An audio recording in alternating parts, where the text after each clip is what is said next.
very good morning. I'm proud to be who? I've decided to follow Jesus. We have decided to follow Jesus. Oh, my voice. We have decided to follow Jesus. No turning back. No turning back. No. I mean, it's interesting to be here, and I know you're wondering what's happening. Why is he feel on native? And this what's going on? What's going on? If you just struck my chord, I got no. I don't know why I was shared. My beat. Your beat. Oh no. Your beat. I think like a break. I need to put a color across. You should. You should. Yes. Because yes. I mean, it's our day here. Children's Cultural Day today here at Delta Television, Delta Broadcasting Service, Asaba. That's beautiful. And secondly, we also were children at a point. Yeah, I'm still a child, though. I'm a child of God now.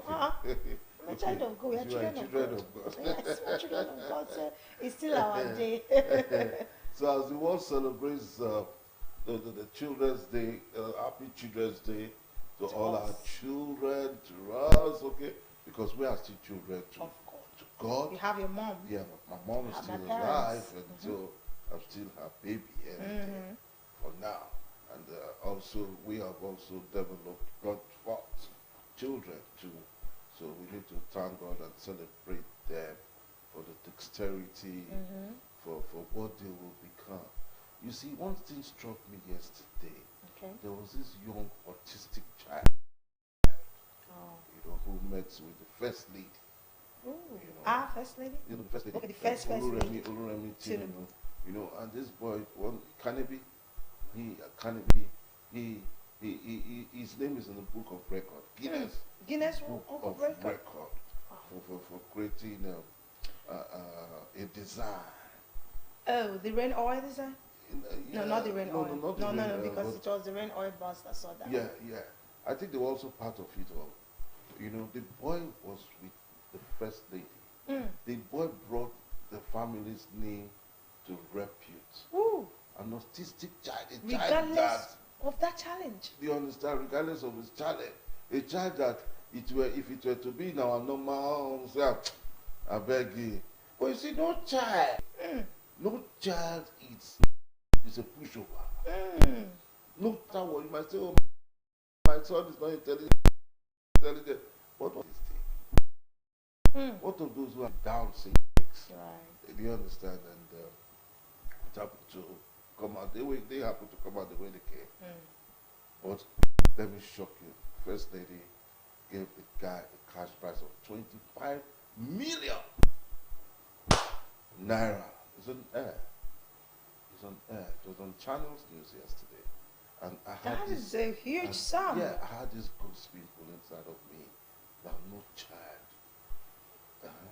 It's a waste. Coming from an autistic child. An autistic child. Ooh. An autistic child. And I was watching his mannerism. I was just, okay, what makes this guy to be autistic? Do you understand? But you see, thank God for life. So thank God that for the children. I'll continue to pray for our children.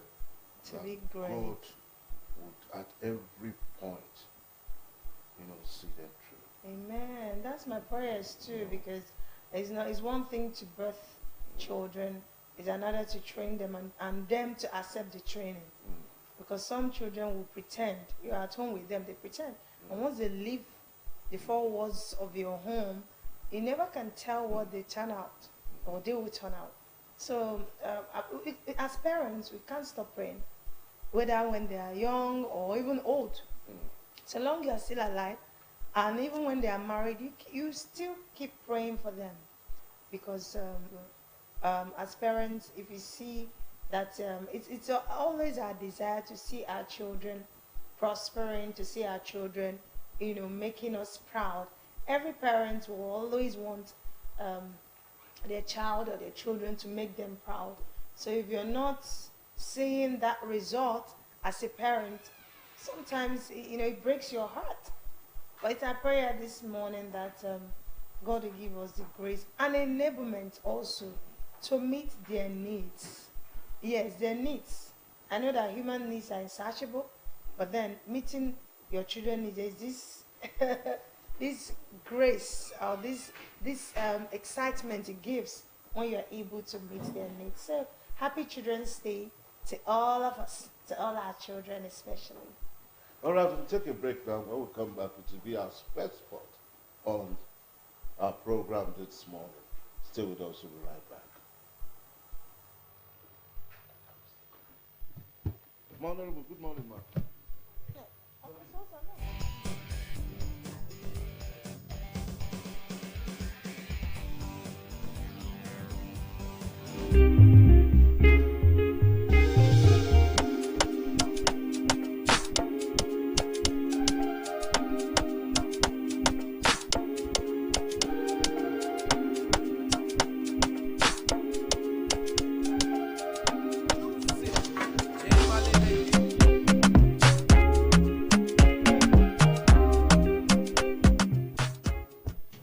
Beautiful people, this is Delta TV Street Talk, and I am Judith Wonder. How are you doing?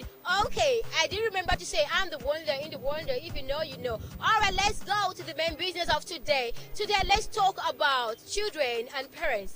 Is it possible for parents to love their children equally? Do you think that it is possible for parents to love their children equally without having favorite child, favorite son, favorite daughter? Are you sure that it is possible? Okay, let's see the street and find out now. Let's go there. Hello, how are you doing today? Good afternoon, ma'am. How are you doing today? Fine, thank you, ma'am. Okay, the way you're calling me this, ma'am, I'm feeling like one of madam. I sit under people, low, but all the same, thank you for mamming me. I am a mom, so next time you want to talk to me, call me mom. Right, let's go. Do you think it's possible for parents to love their children equally? Equally? It is.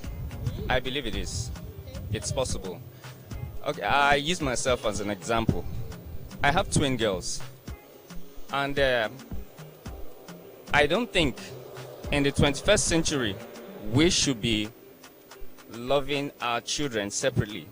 You understand? We shouldn't count one child more important than the other, because this is the 21st century, and these young ones are really watching. They are fast in thinking. They know what is going on.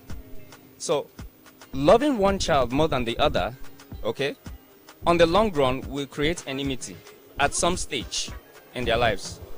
So I would suggest that parents should not love their child individually or create segregation between one child or the other. So they should love their children equally, irrespective of the gender. So have you ever seen or the situation whereby parents will love a child more than the other child? Have you ever seen that before? Yes, I have seen it. Yes, somewhere where I lived before. Okay, gave birth to a boy and a girl. Okay, and the mother loved the daughter more than the son. Okay, and this created enmity at some point. You understand? So I have seen such, and it shows a bad example. You understand? It shows a bad example. So I believe, and I would advise parents not to love one child over the other. Thank you very much. He said a very important thing. If there is one thing to hold now, it is to know that it can create an enemy tomorrow, not just now. And sometimes parents will die and leave the children. How would they cope? Because if it's already started separating them. But anyway, we're not praying for the bad, but one day everybody must go now. But now, who they go now? Hi, how are you doing today? I'm fine. Okay, so let's talk. Do you think it's possible for parents to love their children equally? No, I don't think so. Why? Why don't you think so? Over time, we have seen and we have observed that it's not possible. Reason being that some parents, even if they want to make it possible, they want to, they do all their possible, put in all their possible effort to make it possible to love their children equally. But the feedback they get from the children makes it impossible, because while some children are very obedient, some tend to be stubborn, and there is this possibility that the parents their affection are drawn to that the very child that is obedient. So you see, over time, the obedient child still more of the love and attention of the parents, while the disobedient one, not that they don't love him, but the degree to which they will care for that one that is always at their beck and call, you can't compare it to the one that is stubborn. Is that the only way to manage them? Don't you think parents can have another way of loving both the disobedient and the obedient child, at least for the sake of being their parents? Okay. By virtue of you being the parent of the child or the children, you are entitled to love them. Whether, even if they hurt you, you can't just cast them away. So the issue we are looking at now is not actually the parents. It's not actually the parents that is the denominating factor there now. Rather, the feedback from the children. Naturally, some children are headstrong. Yes, some children are headstrong naturally. Not that amidst all the training and everything, there will still be shortcomings to the expectation of the parent. So the factor we are looking at now is not actually the parents, but the feedback from the children. Yes. So what would be your advice to parents out there? The advice that I will give to them is that they should just put in their best at all time. How are you doing today, ma? Fine. Good afternoon. I greet you, Mama. So, ma, tell me, do you think it's possible for parents to love their children equally? Yes, of course. It's good to love all children equally. Okay. But all children are special children. So what about in a situation whereby we have children that are stubborn, these ones are not stubborn, and parents will tend to love the obedient one more than, do you think it's right? It's not right. You need to love everybody equally. It's through prayer. When you support your children with prayer, everybody become okay, and they'll be equal. So if there's some children that are stubborn, when you see that the children are stubborn, you have to table the matter before God.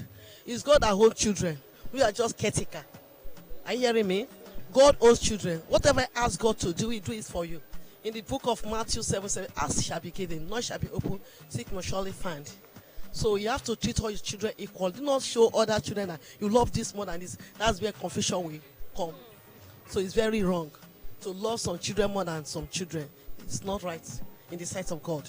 God give it. Are you hearing me? Yes. All right, thank you very much, ma. You spoke very well and you are beautiful. Thank you. Have a nice day, ma. Can you please have your bag? Okay, let me just know your name. My name is Pastor Princess Isabel Okadike. Oh, I'm blessed. I'm holding the pastor's bag. I'm blessed, ma. Thank you, ma. God bless you, ma. Bye, ma. Bye.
All right, welcome back, and we're still in the euphoria of celebrating the Nigerian child. And joining us right about now, almost we're in the studio, it's one woman who has actually fought so much for the Nigerian child. She actually initiated the bill for the child rights, human rights of the child in the Delta State House of Assembly, a lawmaker. And today, I think we're just fortunate to have her today, being the 27th day, to come and talk on a different topic, but we are lucky that she's here talking about another person, than the woman representing the good people of Oshimile South, the Delta State House of Assembly, Honorable Barrister Bridget Anyafulu. We'd like to welcome you, Ma. Good morning. Welcome, ma'am. Good morning. Thank you. Good morning. I know that you have a very tight schedule. You're supposed to be in the House right about now. And we know you also have a bill currently to present to the House. But before we go into our topic, can we just celebrate the Nigerian child in 1 minute? Because I know that you proposed a bill so many years ago for the child rights law. Right. Yeah. So how do you feel today? Your message for our Nigerian child. Well, I thank God for the Nigerian child. My message, as always, is to the parents that we all agree that parenting has failed to an extent, and it is very, very important that parents sit up, especially parents of my age, my generation, that the values handed over to us by our parents, we have not been able to pass such values on to our children. And so you have so many of our children, adolescent girls and boys on the streets, doing so many things that our parents, our ancestors will frown at. And then we are looking also up to these children to see how we can have a better and stronger Nigeria. If we continue the way we are going, and then having like a lackadaisical attitude towards the welfare and the training of our children, at the end of the day, it won't be nice when we grow older than we are now.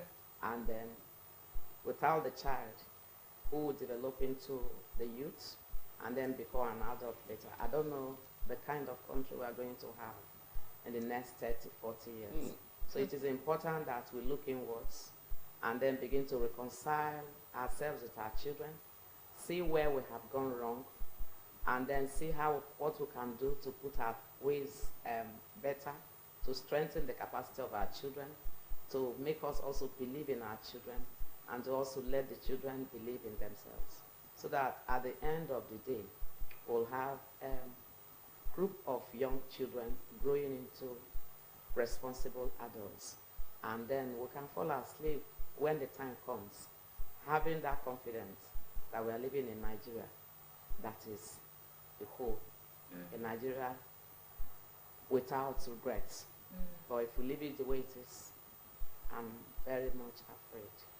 So it is my prayer that parents, all the critical stakeholders in this country, whether parents or teachers, everybody, business, from the business sector, all the private sectors, that we need to come together as one, as community, as brothers and sisters, as guardians to our children, to give them the right path to follow, so that at the end of the day, even the world will recognize that we have done well. And the children also will know that we have passed on to them a flag that is without stain, so they will be able to carry on from where we stopped. Right. Okay, so in celebrating the Nigerian child, what is the best way you think a Nigerian child should be celebrated, especially today? One, the education is critical, parenting is critical. So today, parents will arise and show love to all of them. Show love to every child you see, not just for today. Show them love anywhere you see them. Every child is your child. Don't say that your own children are your own children. Every child you see in this country, whether they are your worst enemy's children, they are your own children. So you treat them the way you would treat your Uteran children, so that at the end of the day, they will pass that love like light onto others. Okay. So it is love we'll give to them. When you show child love, the child will take that love and show to another, because children do what they see and what they hear. That's what they do. They do. If you show them evil, they do the evil smarter than you. If you show them love, they pass the love like fire. So let us show them love always and strengthen them. Always listen to their issues, because they have a lot of challenges confronting them. But the moment we become their friends, we'll be able to tackle those challenges for them and strengthen their capacity, so that when such challenges come across their way, they're able to stand it and then be able to overcome whatever challenges that will come. But if we don't do this, I'm still afraid that a lot of things will happen. All right. Thank you so much for speaking to the component of celebrating the Nigerian child, because I know you are a very strong advocate along that line, and we do hope and pray that your prayers come to fruition, especially treating the children and making them become useful citizens of tomorrow.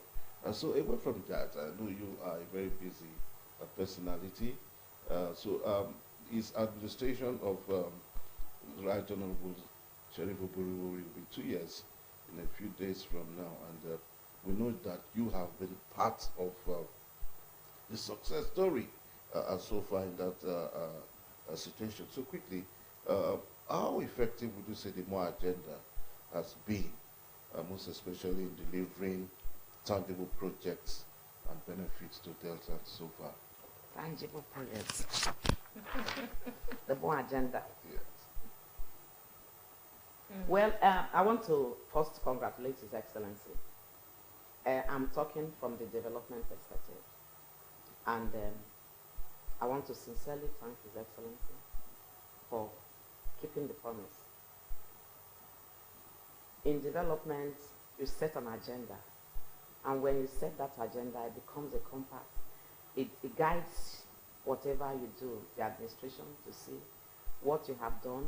And at some point, you want to measure whether there is progress. You want to measure what you have done. And then sit down to evaluate whether you are still on the right direction. And if you look at the MOA agenda critically, you see that the MOA agenda is just a summary of the Sustainable Development Goals. And His Excellency has been able to do a lot working with his team, talking about the meaningful development. And you look at the issues of the economy, you look at the issues of the social, what have we been able to do.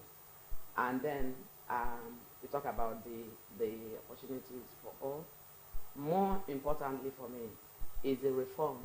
When you look at the financial sector, you look at the public sector, you look at some of the issues. I was in somebody sent me a WhatsApp, and I saw the chairman of the Civil Service Commission, and they were doing a review of what their own commission, they had heaps of files trying to find out how old is this person, looking at, reviewing everything about the civil service in Delta State. And I was very happy. I said, oh. So at the end of the day, you find out so many of them, I heard her raise an issue that so person finished secondary school at 6. Wow. So I laughed. And ordinarily, these are things they will overlook and they don't want to talk about it. But when you look at those issues, you find out that at the end of the day, you'll be able to remove those people who are not supposed to be there. True. And so what are you doing? If they're able to remove maybe about 100 people, it means that the youth will be employed. And then in terms of employment in Delta State now, you are not now looking at who is your father and who is the person, your godfather. You are not looking at the merits. So that when you go through interviews and exams, the state says, we want to take the best. And then if you take the best, it means that you are looking at competence. That is commitment. Because when you have the right person sitting on the right seat, looking at the files and giving right reports, you find that at the end of the day, the governor will have the right reports, good advice, and then at the end of the day, he will implement those things that are supposed to be implemented. So that you find out, coming from my office as a legislator, I can tell you that the Delta State government, Delta State as a state, has beautiful, wonderful laws. And then implementing these laws will turn around a lot of things. So if a single commission can take their time to say, oh, even if you have come from abroad to come and sit down because you heard we are doing this review, that we are not going to tell you what time we are going to call you. Oh. So you will waste your money, which is right. It is the right thing. So if you're working in Delta State and you live abroad and you want to think that the Delta State government will be paying you and you're sleeping abroad, doing your own work there, and people are here, and people are also looking for jobs. That, in fact, it demands my own recommendation, if it comes to me, is that that woman be given an award for thinking that way. So this is one good thing these governments have come up with. And then you look at the issue of agriculture, issue of economy, and trying to see how they can partner with private sectors. It is because the state is peaceful. So many people are saying, oh, a lot of things are happening in Delta State, and then issues of insecurity and all that. But until you sit down and place all the states on the table and look at the issue of security as it concerns the state and other states, you now find out that so far, so good. We are far better than some other states. We are far better than some other states. So that private investors can come into the state and invest. And when they come in to invest, you know that even if it's a small company, even if it's a small institution, you find that young people, competent persons, whether they are young or adults, can be employed. And so you see that there's a reduction in the issue of unemployment. And then you look at the education. Today we have how many universities owned by the state, and young people going to do the exams. They are not running around now which of the school will be taken. They have enough university even in Delta State. And the government of Delta State have done a lot on issues of education. So recognizing the fact that it is important that we have an improved educational system. That is one good thing about the government. That's also, I'm talking to you about the more agenda. That will also have an improved health system. When you have improved health system, then the people can go to sleep. I was in Ash yesterday for a checkup, and I was impressed. You have to praise and thank God for what He has given to you. If you go to Ash Hospital, you find that it is not all the states that have the kind of facilities we have. I had to do some X-rays and all that. And I was wondering, I've been doing X-rays in the past, but not this time. So it's something we'll have to thank God for. And I know that in terms of infrastructure, I listened to some of the informations coming from our information commissioner. And then the ones I have seen in my own local government as a person representing my local government, some of the roads that my people have asked in the period of my campaign, that these are some of the things they need. Some of those roads are under construction. And because we have 25 local governments, I will not say that, all the roads must be constructed in my local government, because others also need their own share. And what is happening in my local government is almost the same thing happening in other local governments. The road from Asaba to Ueli Junction, you find that if you have applied that road recently, you see that everything is in shape. And my professor came in from Lagos, one of my teachers, and said to me, they said, that the road to Warri is not good. I said, I don't think it is road. So by the time we got to Warri, it was just a very easy journey we had. We had a cruise. And I said, this is Delta State Road. It's not federal government road. So a lot of things are happening, and it is important to congratulate His Excellency.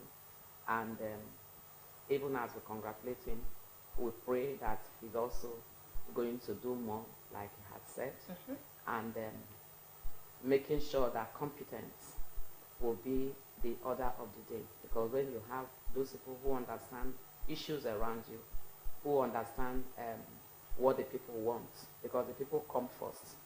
This administration, the people come first. If we say that our families will come out to vote for us, then we are lying to ourselves. When our families come to vote, the percentage of the votes you are going to have, it will not make you win. True. So the people who have come out to vote, and it is important we respect citizens, everyone that live in Delta State. And I think that's what His Excellency is doing. Yes. So, okay. Yeah, so reeling out, I'm listening to you, reeling out some of the achievements, remarkable achievements, I must say, in just 2 years. And we have less than 2 years too, because I mean 2027 we'll start talking about election. But that, regardless, we have 2 more years to go, judging by the tenure, number of years that he has or have. Now, let's talk about investment. You know, you mentioned the fact that the Civil Service Commission, they're doing a good job, thereby sifting out those that were not supposed to be there, thereby opening up more channel opportunity for people to be employed. Now, investment sites or companies in Delta State, some people are of the opinion that Delta State is just civil servants. They don't have companies, they don't have investors coming in to invest and employ more people. So if we have any, I would like you to mention them. And I want to know if there are plans for those investments or companies that would attract opportunities for youth or unemployed persons in Delta State. The first thing the government does for investors to come in is to make sure they have a conducive environment. They make sure that everything they need will work for as many as investors that want to come into the state. For example, in my own sector as the legislature, we have today the electricity law. The state is fighting day and night to make sure that the issues of NEPA and all that will become history. And if you have such conducive place, reasonable investors will come. And I know that so many investors have come into Delta State and they are all working. I also know about the issue of the green energy. Working with Delta State, I was privileged to be in one of the meetings in Warri, where some of the investors have come in to look at what they can do. Since the state also understands that there is need to have a state that will have to survive without oil. So many things have happened, and I was privileged to be in that meeting, and it's also the right way to go as a state. The issue of agriculture, I know 2 weeks ago I was with the commissioner in one of the programs, and we were discussing about rice and all that, and he was even asking me, what type of rice do you want to plant? They have enough. So in terms of agriculture, a lot of things are happening in Delta State, working with private sectors too. And you know that agriculture is one thing that you cannot play with.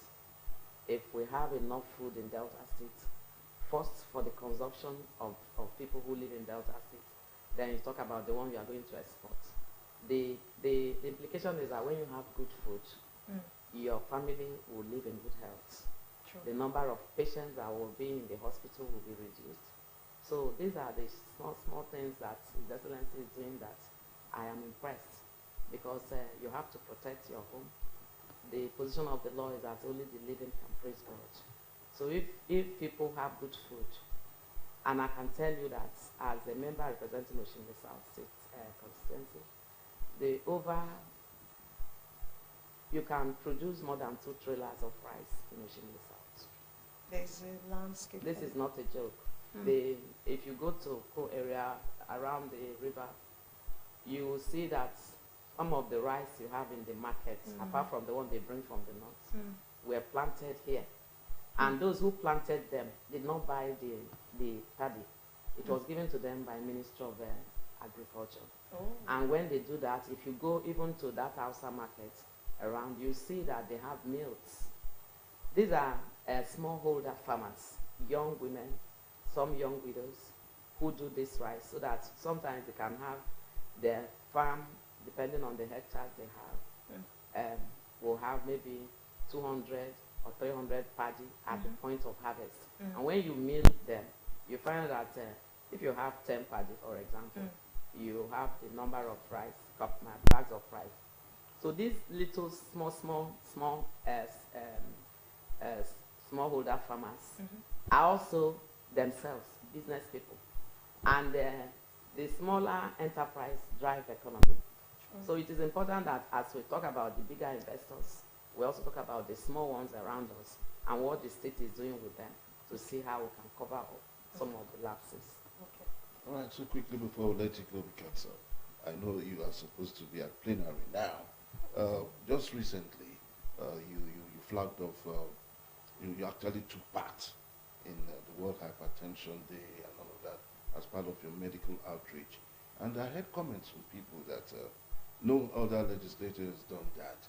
What actually was the spirit behind that project? I don't want to believe that other legislators are not doing that. No, especially my for colleagues Oshimili. are doing. Yeah, I'm the only one in Oshimili. Yes, because my the colleagues market are doing women a lot. and everybody kept saying, thank God for the honorables doing that. You know that we don't have to all the time listen. All we need to do is to do the one we can. Because in politics and then so many people around you, there are a lot of people talking. So they can just say, oh, this, but the most important thing is for you to do something and know that you're doing it right. And like I said, this small enterprise group, those who sell small tomato, vegetable in the market, they don't go to the hospital. That's all. It is just the grace of God that they manage because they have small money. So if we can address the issues of the small enterprise people, the small holder farmers, the elderly, the persons living with disabilities, these are very important groups. And His Excellency also does that. And I know some of my colleagues do all that. If we can address them and have them enroll in the health insurance scheme, so we'll find out where they live and then attach them to the primary health center or secondary facility around their place. So you're sure that in 1 year, any of them will walk into the hospital and not be afraid that they will charge them money. So if this class of persons are in good health, we don't have to bother, because if I want to go to hospital, I can go to, even if I like going to government hospital, but some people like to go to private hospital, but I prefer going to a facility owned by the government. So I can go anytime and pay whatever money that I'm asked to pay. But these ones will not go because they will say, we don't have money. So I lost one of the women in the market. Oh. Yes, and that thing pained me. I now said, oh, I made a mistake. Because by the time I knew she was sick, we took her to ASH. We were referred to UBTH, from UBTH to Enugu Teaching Hospital.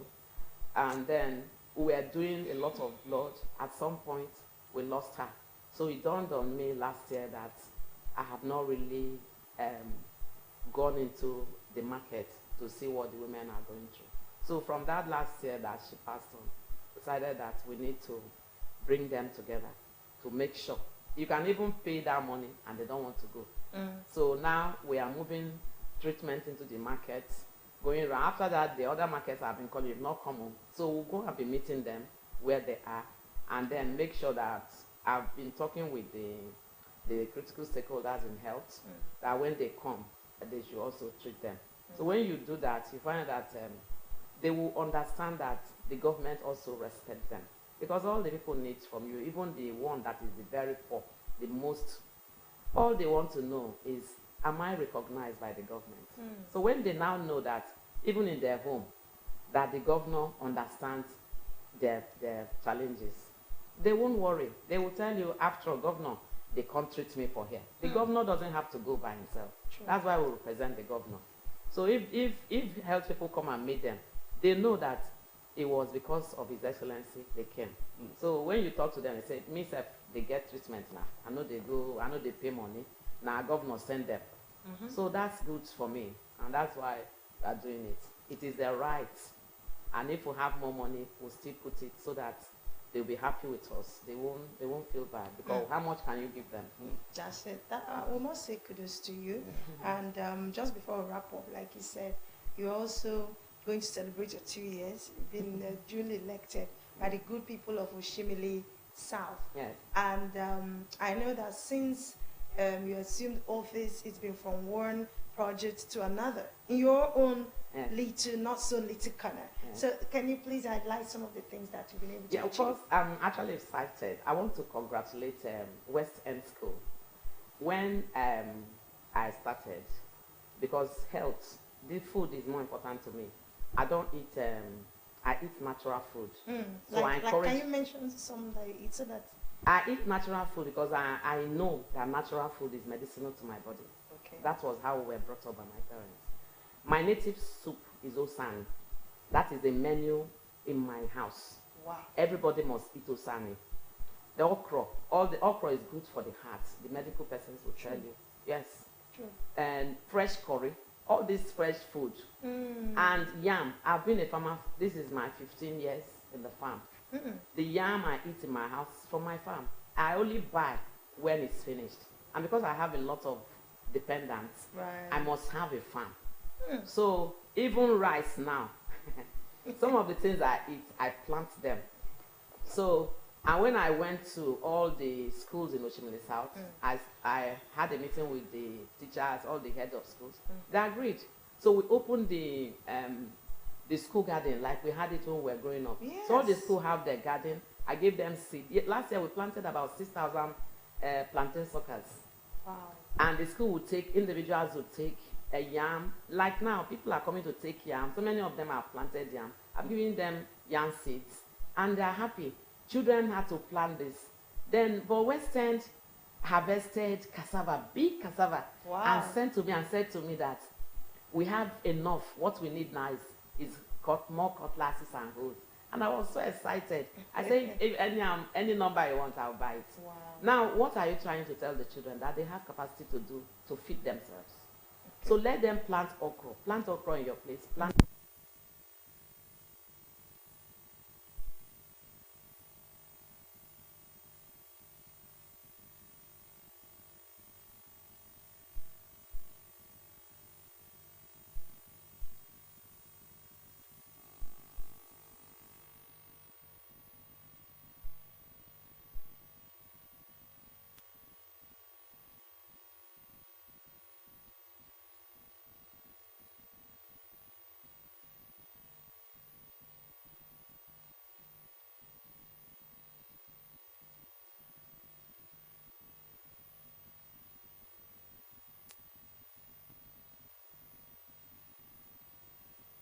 All we need to do is encourage them. So we are going to have the second edition.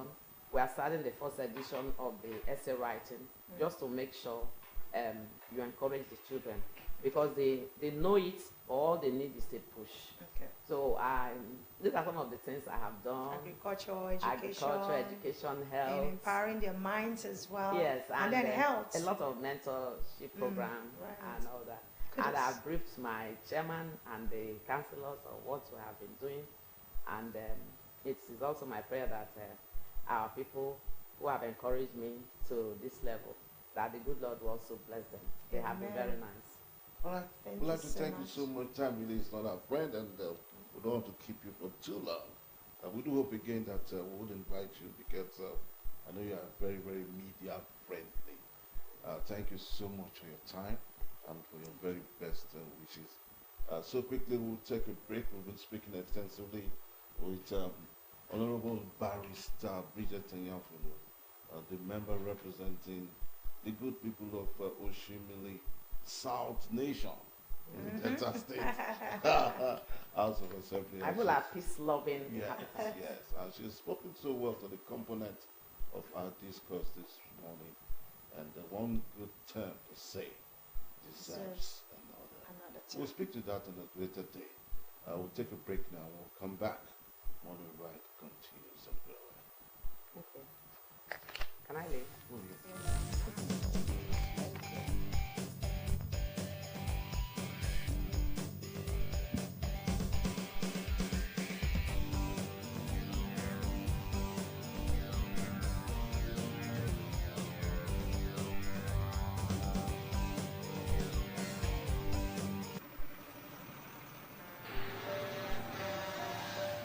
If tanker wey carry fuel fall or pipe wey carry fuel for underground burst, wetin you go do? You go begin pay fuel put